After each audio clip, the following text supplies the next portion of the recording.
Okay, so you want your transmission to last longer. We're talking about the CVT transmission right here. Okay, I have a CVT myself, and mine is a Mitsubishi Lancer. Came with CVT transmission, and I have over 320,000 miles. And so far, everything goes good. Drives fine, no jerking, no grinding. So if you want any tips, I can give you some tips to make your transmission last longer. Either you own a Nissan, because my transmission specific was made with Jetco. Jetco is a Japanese company that makes CVT for Nissan and other makers. I think Honda and Toyota make their own, but this CVT from Jetco also make for Mitsubishi. Okay, which I have a Mitsubishi that comes with CVT transmission. You say, oh, what is the CVT transmission? It's a continuous variable transmission. It's a type of automatic transmission that can continually change gears ratio. CVT use a belt. Okay, it's like a metal belt and a pulley to provide smooth stepsless gears changes. Also, the CVT transmission was recently gained popularity with a new innovation offering greater efficiency.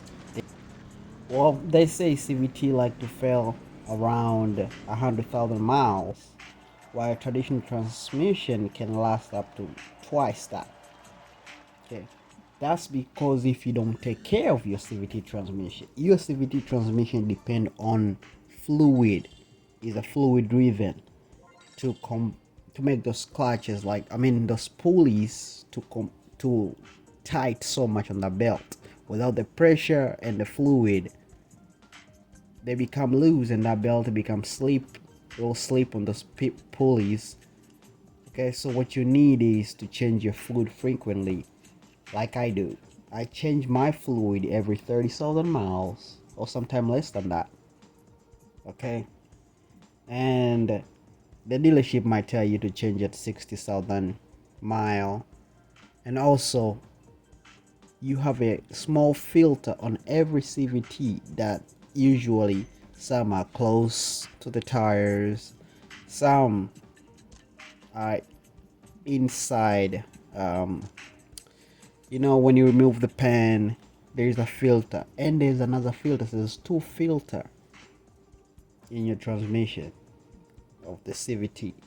Okay, one is underneath the pan. Once you remove the pan, there's a filter there. Okay, that's a normal filter to filter the fluid, and then you have another filter that usually clogged up around 100,000 miles.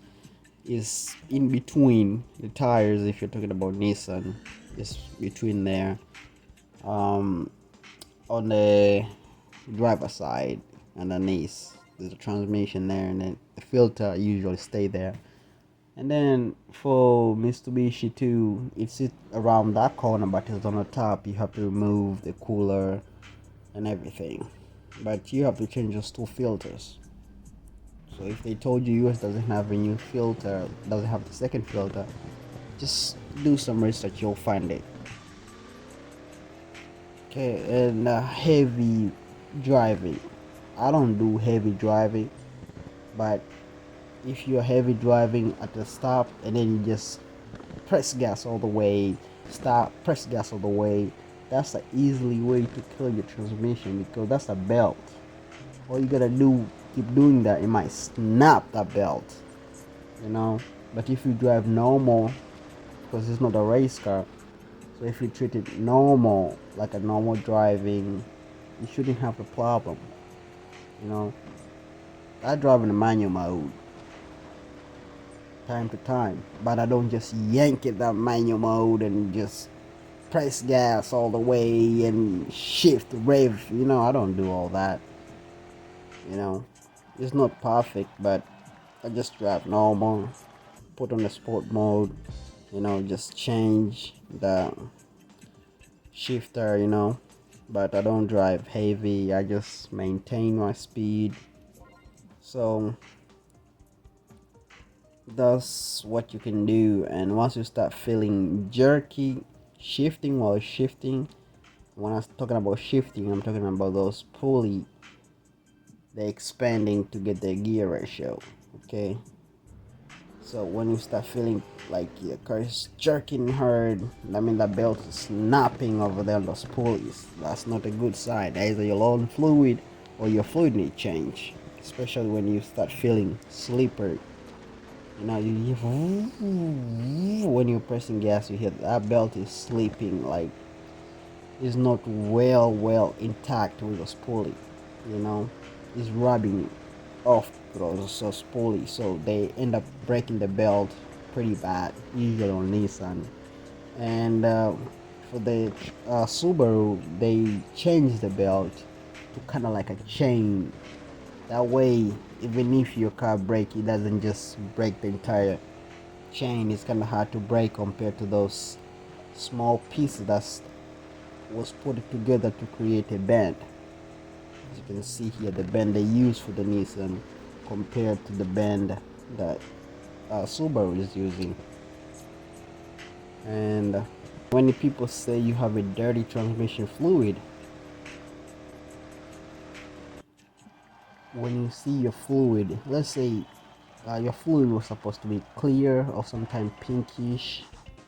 Okay, when your fluid from it turns from clear to brownish, that indicate your fluid is bad. You need to get changed. And once you change the fluid, you will feel the difference once you start driving. Okay. And the other thing about the other fluid, let's say it's pinkish, and you went and check it after a couple miles, 10, 20, 40,000 miles, and the fluid look like dark red, almost black, that means it's bad, and you need to change that. Otherwise, you're going to have slippage, and once you have slippage, you're causing those wear on those pulley, and then if you have a Nissan, like I say, you're going to hear kaboom sooner or later, you know. So nowadays they say since they have better technology, they're able to measure the ratio of those pulley and tighten the belt as possible, so you don't have no slippage, compared to back in the days.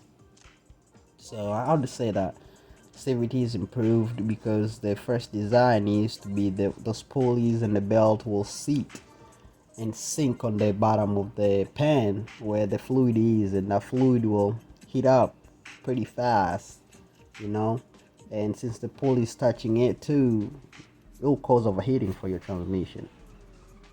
By now the design is changed. It changed the shape of that transmission, the way those pulleys sit inside the transmission. They don't even touch the fluid, they're above, so that heat that's generated by the fluid is not even touching no more those pulley, because like I said, the first, heat kills transmission.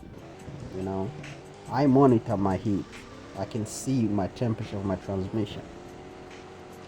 I can see what level the heat has gone, especially on the hills. You have that one gear pretty much that's doing every kind of speed. Of course it's getting stress. Of course it's gonna heat up well. So you have to maintain the heat. So if you don't have a cooler, I will suggest you to get a one, because my temperature right now around 50, Celsius. I use Celsius. Okay. I will translate that to Fahrenheit, so you'll see up here. So that give me a better view of understanding. Oh, before that it used to be 80 to 85 Fahrenheit, and that's not okay. I mean, it used to be 80 Celsius, that's too much heat. 80 Celsius, that's too much heat. Because one time when I experienced overheating, it was when I was driving and it says around 95, start slippering, and I 95 Celsius, and I was like, what is going on?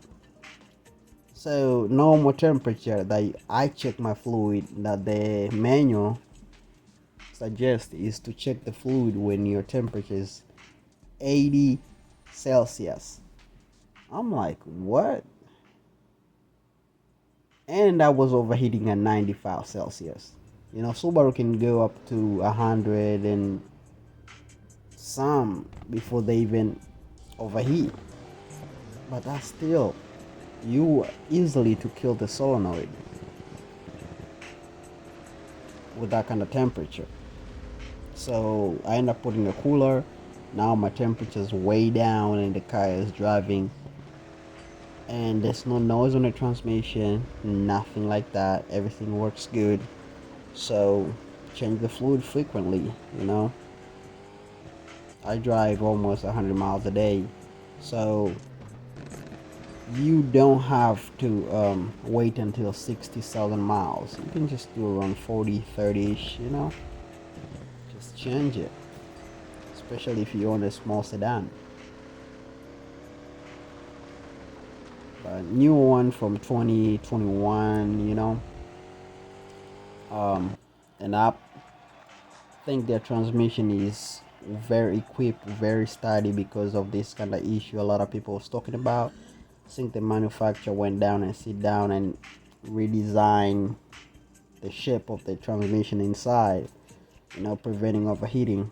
Like they even have a electric pump that pumps the fluid instead of the traditional chain pump to pump the fluid. So that kind of, you know, if it feels like his temperature reached too hot, nowadays since the computer can look at that and see, oh, now electric pump, you need to pump way faster. It doesn't need a belt or chain, so you can just send it the fluid way quicker and cool it down quicker before stuff get catastrophic failure, you know. So that's one of the things that the CVT is having. So a lot of people was expecting to drive like a traditional automatic transmission that they can drive up to 100,000 miles without worrying the fluid. You know, a lot of people don't want to change that stuff. They just want to have a car and just drive it.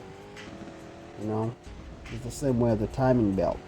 You know, compared to timing chain belt, you would have to replace. Otherwise, the heat from the engine, whatever, is going to tear that belt and make it hard and snap it. And there you go. Your engine can be gone. Unless you have non-interfere engine. Otherwise, if it's just interfere, it will just go bad. But if you have a chain, you just drive it. You don't even have to worry about it unless you some kind of mile you end up hearing noises about the chain. There'll be lack of maintenance, maybe changing oil more often, whatever. But it's like that. Chain make last longer compared to a belt. So this transmission was set up like a belt, you know, compared to a chain. Just one of the example. But the only thing you get it from the CVT compared to a traditional automatic is a lot of people are getting better fuel mileage. You know, I do get better fuel mileage too. So that's one of the things that I can't hate about CVT, you know. So if you were to get a used transmission, or you bought a old car like Nissan Altima 2013 to 2017, I would have followed the maintenance and just flushed out that fluid and the filter. That way you know exactly how many changes you're going to be doing, compared to like you just don't know, you just drive it, because newer transmission nowadays, they don't have dipstick to check it, you know. And that's one thing about it, you should have a dipstick to check it, so you know how many level you are, like what the level of your fluid is, you know, or how is your fluid doing, you know. So yeah, just take care of your transmission, guys, especially the CVT need a lot of maintenance. Once you just change the fluid and you maintain it, it'll just take you wherever you want to go, you know. Like I say, my temperature is 50 right now. It's cold outside. I have a cooler, you know. It came with a cooler, but I still added up another cooler. So I reduced that temperature now. I don't have any issue. Everything drives fine. So just maintain your transmission, guys. That's some tip I was giving you guys. Subscribe and like for more. Thank you.